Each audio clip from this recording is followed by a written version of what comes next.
Magandang umaga po sa inyong lahat. Ako po si Ronald Cardema ng Duterte Youth Party List. Alam nyo, dahil ito ay patungkol sa legacy ni Pangulong Duterte, may kwento ko sa inyo ng mabilis lamang. Ako po ay lumaki dito sa Calamba, Laguna. Dito, malapit lang po. And talagang mahirap yung buhay namin dyan sa Calamba. Nagre-renta lamang kami ng kwarto. Hindi kami nagre-renta ng bahay, apartment. Nagre-renta kami ng kwarto. Ako po, ang tatay ko ay driver. Ang nanay ko po katulong, OFW sa ibang bansa. Tapos naging Boy Scout leader ako ng elementary, naging high school corps commander ako ng CAT dyan sa Los Baños, naging ROTC corps commander ako ng UP Diliman. Ganun kasi pag galing ka sa hirap, wala ka nang ibang gagawin kundi magtiyaga, mag-aral. At masabi ko sa inyo, dahil doon, isang anak ng katulong, isang anak ng driver, katulad ko na lumaki sa hirap, nagre-renta lamang ng kwarto, pagbukas mo ng pinto ng kwarto, may isang kama, nandun na yung buong pamilya mo. Si Pangulong Duterte po, ang inappoint niya bilang chairman ng National Youth Commission na mangangalaga sa disiplina ng milyong-milyong kabataang Pilipino ay hindi yung anak ng mga politikong inilalabi sa kanya. Ang kanyang inappoint ay anak ng isang katulong, anak ng isang driver, naging high school corps commander sa Los Baños, naging corps commander ng ROTC sa UP Diliman, Ronald Cardema. Kaya ako nagpapasalamat po sa ating Pangulong Rodrigo Duterte. Palakpakan po natin ang ating Pangulo. At alam nyo, masabi ko sa inyo, sa 6 na taon natin sa National Youth Commission, na ibalik natin ang sangguniang kabataan sa ating bansa noong 2018. Yan ay isang initiative ni Pangulong Rodrigo Duterte. Yung sinasabi ng mga aktivista noon, noong 2017, 2018, na si Pangulong Duterte kontra sa demokrasya, siya ang nagbalik na lahat ng mga leader kabataan sa kada barangay, kada bayan, kada syudad, kada probinsya ay mailuklok. Yun ang patunay na talagang siya ang nagbabalik ng malakas na demokrasya sa ating bansa. At ito ay isang patotoo sa ating partido, Partido Demokratiko Pilipino. Nagbabalik ng demokrasya sa ating bansa. Alam niyo, isang masabi ko sa inyo, tuwing kailan lang tayo nagpapakita ng demokrasya sa ating bansa? Every 3 years. Kahit anong problema sa gobyerno, every 3 years pupunta ka para bumoto kung sinong gusto mong uupo para yun ang papalit sa mga bulok na naglingkod ng 3 taon. At ngayong taon na ito, ang inyong Duterte Youth Party List, ibinoto ng lampas 2.3 milyon na Pilipino. Pag tiningnan mo yung boto ng mga pulis, sundalo at tropa ng gobyerno sa local absentee voting, sa 150 na party list, ang number 1 sa mga pulis, sundalo, tropa ng gobyerno, Duterte Youth Party List. Lahat yun nakasaludo kay Bongbong Marcos kasi yun ang commander-in-chief ngayon. Pero saan ka nakakita na ang ibinoto ng mga pulis, sundalo at tropa ng gobyerno na kailangan sumaludo kay Bongbong, yung kaisa-isang party list na nag-file ng impeachment laban kay Bongbong mismo? Yun ang patunay ng ating mga tropa ng gobyerno. Hindi lang makapagsalita, pero gusto rin nilang matanggal yung klase ng pinuno ngayon na nakaupo ngayon kasi ibinoto nila yung kaisa-isang party list na nagtatanggal sa commander-in-chief nila. Maliban sa boto ng mga tropa ng gobyerno na nag-number 1 ng Duterte Youth Party List, pag tiningnan mo yung boto ng mga OFW communities buong mundo, number 1 Duterte Youth Party List. Tingnan mo yung boto sa Amerika ng mga Pilipino, Duterte Youth Party List number 1. Wala tayo kahit isang coordinator doon. Boto ng Canada, Duterte Youth Party List. Boto ng Inglaterra, Germany, France, Belgium, Spain, Duterte Youth Party List. Boto ng South Korea, Japan, Hong Kong, Singapore, Thailand, Duterte Youth Party List. Doon sa mga nag-aaway na bansa, Israel, Egypt, Jordan, Lebanon, Saudi Arabia, Jordan, UAE, lahat Duterte Youth Party List ang number 1. Wala tayo kahit isang coordinator sa lahat ng bansa sa buong mundo, pero Duterte Youth Party List ang ibinoto ng iba't ibang OFW community, mga bayaning OFW sa buong mundo. Kaya masabi ko sa inyo, kung ang number 1 na ibinoto ng lahat ng OFW sa lahat ng bansa ay Duterte Youth Party List, ito ay dahil pinagkakatiwalaan nila tayo na tayo Nilalabanan natin ang mga kurakot, ang mga dorogista, ang mga kriminal na mambibiktima sa mga kamag-anak ng mga OFWs. At tayo ang kaisa-isang lumalaban sa mga makakaliwang grupo sa Kongreso para ang anak nyo, ang anak ng mga OFWs ay hindi ma-recruit ng mga teroristang NPA sa inyong mga paaralan. At ganun rin ang ating mga pulis at sundalo, alam nila, ang kaisa-isa nilang kaalyado sa Kongreso na nakikipaglaban sa mga makakaliwang grupo ay ang Duterte Youth Party List ninyo. Kaya masabi ko sa inyo, kung ngayong taon na ito, ang Duterte Youth Party List, wala man lang kahit isang tarpaulin, wala man lang pang-hire ng kahit isang coordinator sa kahit anong probinsya, sa kahit anong bansa buong mundo. Pero ginawang number 1 ng mga pulis, sundalo, tropa ng gobyerno, at ng lahat ng OFW sa buong mundo. Ibig sabihin nun, gusto ng taong bayan maupo ang Duterte Youth Party List para patuloy na makipaglaban sa mga makakaliwa, patuloy na ipa-impeach si Pangulong Bongbong Marcos, at patuloy na ipagtanggol si Pangulong Duterte. Anong ginawa ng putang inang COMELEC sa boto ng lampas 2.3 million Pilipino? Pinahinto tayo sa pag-upo natin. Sinong pinaupo? Si Gabriela na may kasong terorismo mismo sa COMELEC. Ang sabi ni COMELEC nung Mayo, hindi muna makakaupo si Duterte Youth Party List kasi may pending na kaso nung 2019. Sila lang rin na nag-file nun, Bayan Muna at Gabriela at Kabataan. Okay lang sana kung ganun ang statement ng COMELEC eh. Si Gabriela may pending na 2019 kaso, terorismo, pagpatay sa pulis at sundalo, pending sa COMELEC. Si Kabataan Party List may kaso rin, pagpatay ng pulis at sundalo, pending yung kaso sa COMELEC. Meron pa mga miyembro ng Kabataan Party List, nagrereklamo, ginahasa sila pa ulit-ulit sa headquarters nila, sa may UP Diliman ng mga miyembro nila. Tapos, yung Tingog Party List, Nina Martin at Yeda Romualdez, pinaupo ng COMELEC si Yeda Romualdez, ika-4 na termino na bilang kongresista, wala ka man lang narinig kay COMELEC na bawal yon. At ngayon, na nagtatago yung congressman ng Ako Bicol Party List dahil bilyon-bilyon ang nakita ng taong bayan na nakulimbat, papaupuin pa rin ng COMELEC yung kapalit ni Zaldico bilang congressman ng Ako Bicol. Putang inang COMELEC. Ang tinututukan nyo lang ay yung Duterte Youth Party List, ibinoto ng milyong-milyong Pilipino. Lahat yang pinaupo nyo, talo ng Duterte Youth Party List sa boto. Yung pinaupo nyo ng isang araw, talo nga yung tatlong yon.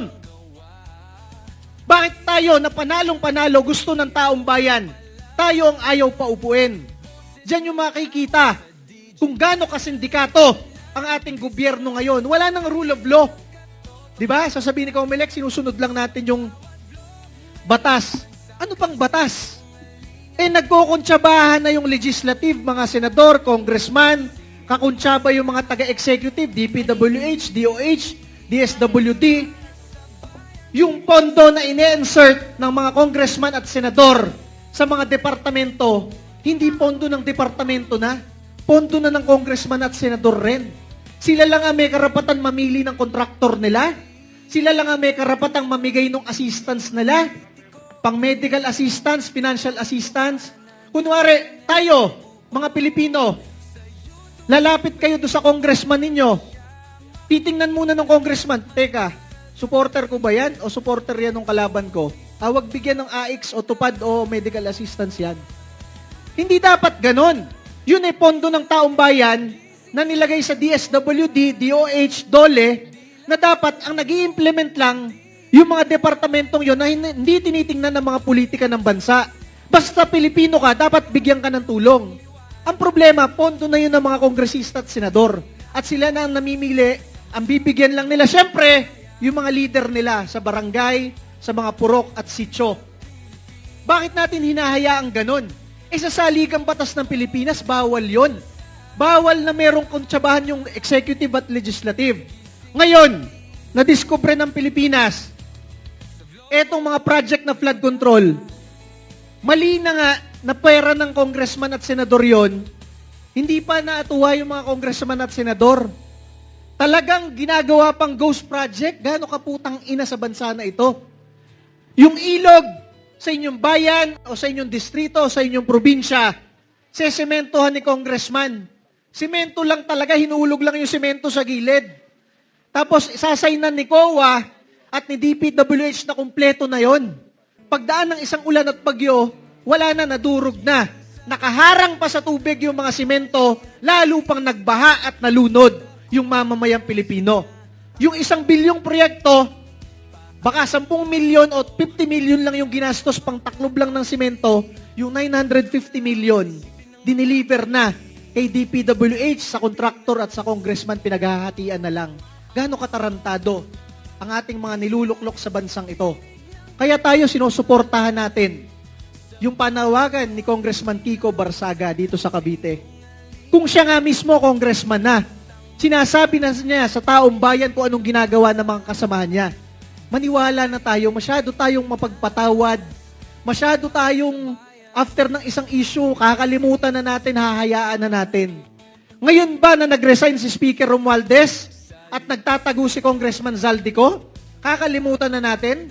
Hahayaan na natin na, okay na yan, umalis na yung dalawa eh. Namemera lahat, mula congressman, hanggang DPWH, hanggang kontraktor, hanggang COA, Commission on Audit na tagabantay kung totoo ba yung proyekto, namemera na rin. Diba? Kaya masabi ko sa inyo, hindi sapat na natanggal si Zaldico, nag-resign siya, sakripisyo daw yun sa taong bayan, yung kanyang pag-resign. At si Speaker Romualdez, sakripisyo rin daw ang kanyang pag-resign. Dinadalang kayo ng mali-malitang bilyon-bilyon, linggo-linggo, sabi ng security nyo, 3 times a week, sa inyong mga bahay, sakripisyo ba yun? Kaya masabi ko sa inyo, kung natakot ang Malacanang, kung natakot ang Speaker, kung natakot ang mga plunderer sa ginagawa ng mga Pilipino ngayon, hindi dapat kayo ngayon huminto. Ngayon dapat lalo kayong magalit dahil napatunayan ninyo, natatakot pala ang mga opisyal ng gobyerno sa galit ng taong bayan. Kaya dapat mas magalit, mas magreklamo, mas sumigaw ang taong bayan. Bakit? Ang daming tax na kinakaltas sa inyo. Pag may trabaho kayo, may income tax. Bago nyo makuha yung sweldo nyo, kinaltasan na ng gobyerno. Pag may bibiling kayo sa 7-Eleven o sa tindahan, kahit may trabaho kayo o wala, may value-added tax pa. Nakaltasan ka kanina sa trabaho, pag bili mo pa ng pagkain, may tax na naman.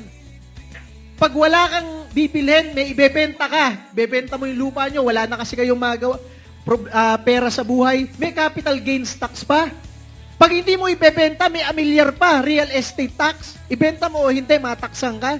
Ngayon, kapag wala ka nang gagawin, hindi ka magtatrabaho, hindi ka bibili, hindi ka magbebenta, ilalagay mo lang sa bangko, pati yung pera mo sa bangko, nilagyan na rin ng tax.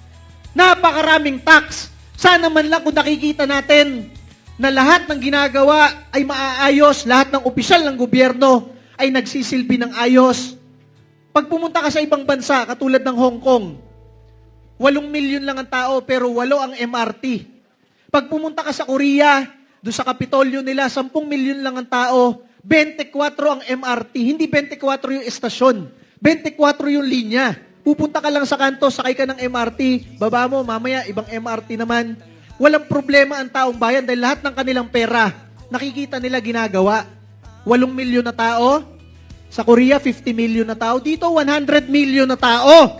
Nagbabayad lahat ng buwis, napakaraming buwis. Bakit pa tayo nagbabayad ng buwis kung 1/3 rin naman na lahat ng binabayad natin, ibinubulsa mismo ng mga kurakot na politiko? Kaya masabi ko sa inyo, kaya hindi umuunlad tong bansang ito, kahit napakaraming nagbabayad ng buwis. Kasi naging sindikato na ang marami sa gobyerno. Yung mga kongresista na dapat nagbabantay sa DPWH, magkakuntsaba na sila. Yung COA na dapat nagbabantay kay kongresista at kay DPWH, kakuntsaba na rin. At lahat ng budgeting system na yan na naaprubahan ay inaprubahan ng Pangulong Bongbong Marcos. Nung isang taon, sino ang nagsasalita patungkol sa budget ng Pilipinas? Na 2 lang ang magkakuntsaba dyan, Zaldico, saka Martin Romualdez. Si Vice President Sara Duterte, sinasabi na niya yan. Last year pa lang, 2024, walang nakikinig. Ang pinapahirapan siya. Ngayong taon na to, January, sinabi ni Pangulong Duterte, pinirmahan ni Bongbong Marcos ang pinakakurakot na budget sa kasaysayan ng Pilipinas. Dahil napakaraming isiningit ng mga kongresista na mga budget na magiging ghost project. Ano sabi ng Pangulong Bongbong Marcos? Ni-review daw niya yon kada page. Yung 4,000 pahina na budget, wala daw kahit isang kalokohan doon. O ngayon, ano nangyari? Lumabas lahat ng bilyon-bilyon.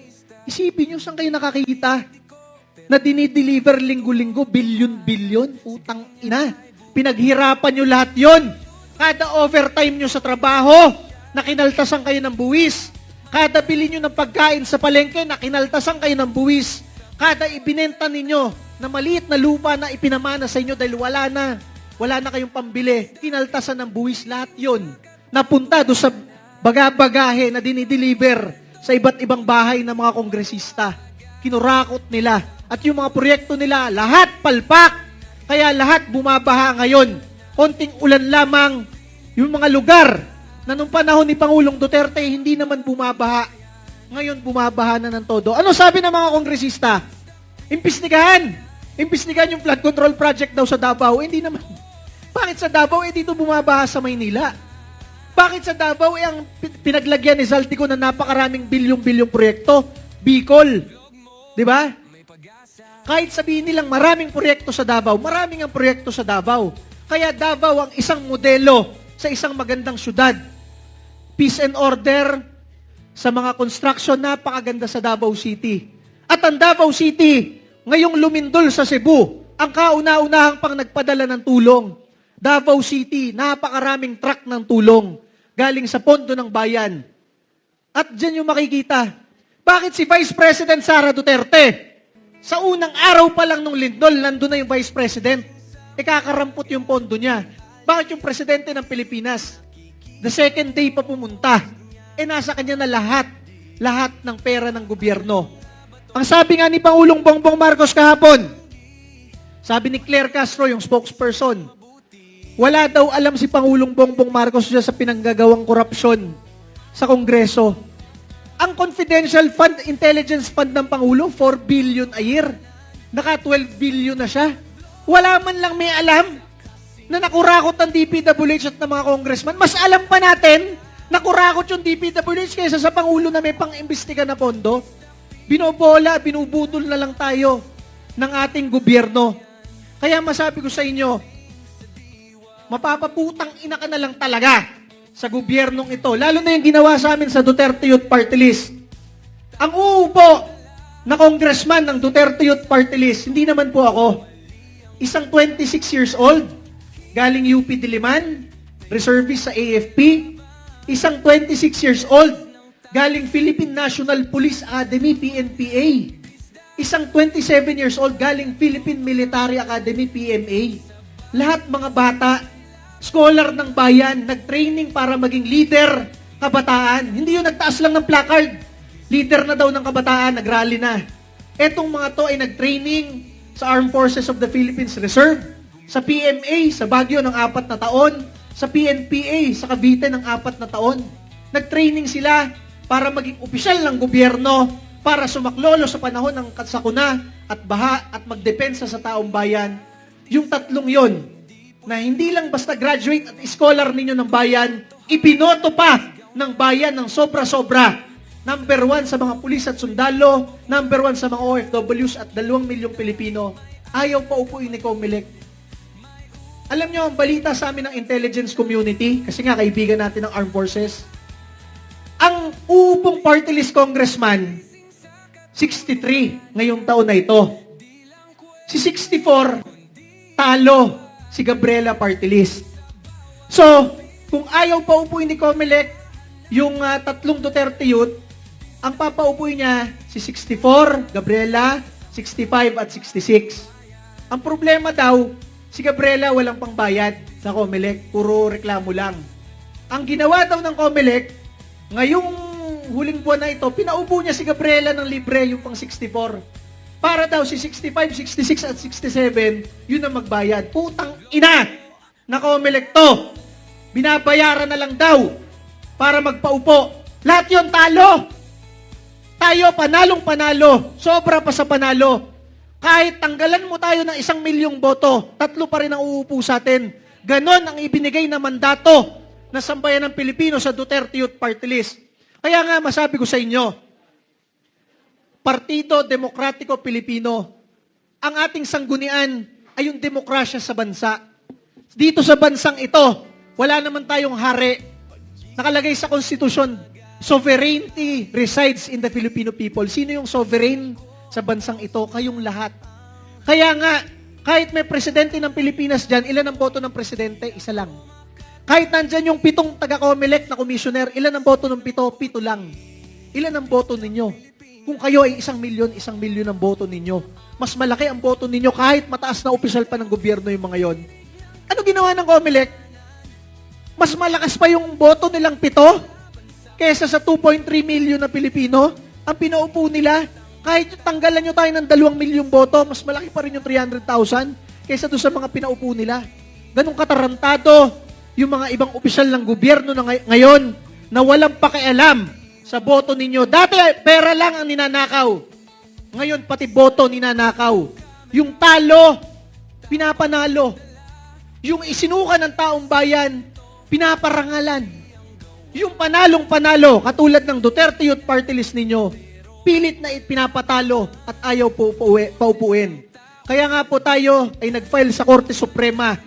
Dahil pag nag-decide ang Korte Suprema, kahit may pinaupo na silang 3 kongresista, lahat yon tanggal sa pwesto dahil pwesto po natin yon sa Duterte Youth Party List. At masabi ko sa inyo, baka hindi nyo alam, ang kaisa-isang nag-file sa Kongreso ng Pilipinas, ilan ang kongresista ninyo sa Kongreso? 300. Sa 300 na congressman, isa lang dyan ang kinatawan ng taong bayan na nag-file na ibalik ang death penalty para sa mga plunderer, kurakot at may ghost project. Ito po ang inyong Duterte Youth Party List. At kung sino pa yung lumalaban sa mga makakaliwang grupo, lumalaban sa mga kriminal at terorista at nagbabalik ng death penalty para sa mga kurakot, plunderer at may ghost project, yung pa ang kaisa-isang tinanggal ng gobyerno. Gaano katarantado ang gobyernong ito. Kaya nga po, ang aking mensahe sa inyo, ang legacy ni Pangulong Duterte ay ipinamana na sa inyo. Nakita na ninyo ang isang bansa na merong tunay na pagbabago. Si Pangulong Duterte lang, ang kaisa-isang presidente ng Pilipinas na kaya niya magtanggal ng lampas 50 na na-appoint niyang undersecretary, assistant secretary, secretary. Kasi kahit kaibigan ka ni Pangulong Duterte, basta nakita niya may kalokohan ka, tanggal ka, wala siyang pakialam kung magkaibigan kayo ng matagal na panahon. Yung tiwala ng taong bayan na ipinasa nyo kay Pangulong Duterte, pinapahalagahan yon ng Pangulong Duterte at ni Vice President Sara Duterte. At masabi ko sa inyo, sa lahat ng opisyal ng gobyerno ngayon, na alam lahat ng kalokohan sa Kongreso, sa Senado, hanggang Malacanang, isa lang dyan ang hindi kasali.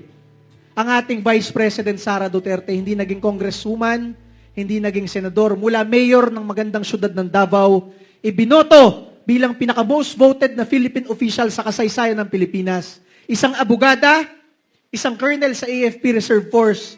Kaya nga po ang hiling ko sa inyo, suportahan po natin ang ating Vice President. Sa inyo siya kumukuha ng lakas na loob para ipaglaban ang ating bansa. Muli po, Chairman Ronald Cardema po ng inyong Duterte Youth Party List, kasama niyong lumalaban, kasama niyong naninindigan, at kasama niyo, makikita ninyo, iuuwi natin ng Pangulong Duterte at gagawin nating Pangulo si Sara Duterte. Maraming salamat. Palakpakan po